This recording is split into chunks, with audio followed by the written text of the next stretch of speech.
Kata yang paling banyak diucapkan oleh dokter atau tenaga medis yang lain itu umumnya kata radang. Radang itu artinya secara harafiahnya ya bengkak, merah, nyeri, panas, dan berkurangnya fungsi. Seperti radang tenggorokan, nyeri waktu nelan, kemudian terasa kering, kemudian badan juga demam, kemudian untuk ngomong agak serak. Radang bisa saja terjadi di hampir seluruh bagian tubuh kita yang dialiri oleh aliran darah. Makanya ada istilah radang lambung, radang pencernaan, radang usus, radang mata, kulit yang meradang. Bahkan orang kena sinar matahari aja kulitnya kemerahan, itu artinya meradang. Bahkan jerawat pun juga sebagai bentuk dari radang. Radang itu terjadi bisa karena infeksi dan bisa terjadi juga karena iritasi atau akibat mekanis, misalnya memar, jatuh, kepleset, ataupun kena iris, itu timbul radang. Itu sebagai bagian dari sistem kekebalan tubuh kita. Fungsi terjadinya peradangan itu untuk melokalisasi supaya infeksi atau luka tidak menyebar. Kemudian kedua, untuk mengerahkan sistem pertahanan tubuh untuk datang ke tempat radang tersebut untuk mengatasi bakteri virusnya atau untuk mengatasi kerusakan yang ada.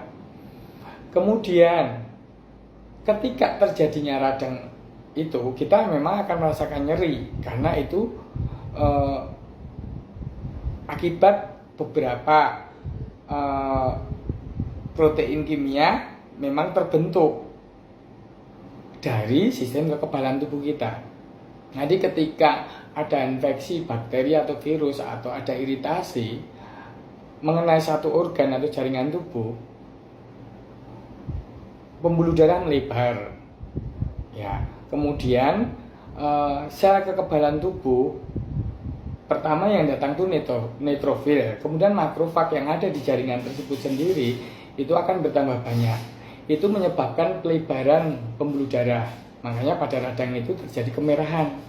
Kemudian sel-sel kekebalan tubuh tadi, neutrofil tadi, plasma darah dan juga sel darah merah itu akan masuk ke tempat peradangan.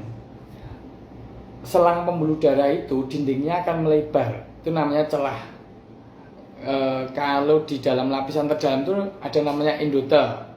Itu lapisan terluar, lapisan paling luar di dalam pembuluh darah itu akan melebar, kemudian plasma darah, kemudian makrofag, neutrofil akan masuk. Neutrofil berperang dengan bakteri atau virus tersebut. Kemudian bakteri itu kan masuk ke dalam sel, membajak inti sel, kemudian membuat sel itu mati. Nah, yang berperang dengan bakteri virus tadi pertama ada neutrofil. Kemudian makrofag itu fungsinya untuk memakan sel-sel yang rusak tadi. Demikian juga neutrofil yang udah mati. Kemudian hasilnya seperti apa? Jaringan rusak, neutrofil itu dalam bentuk nanah.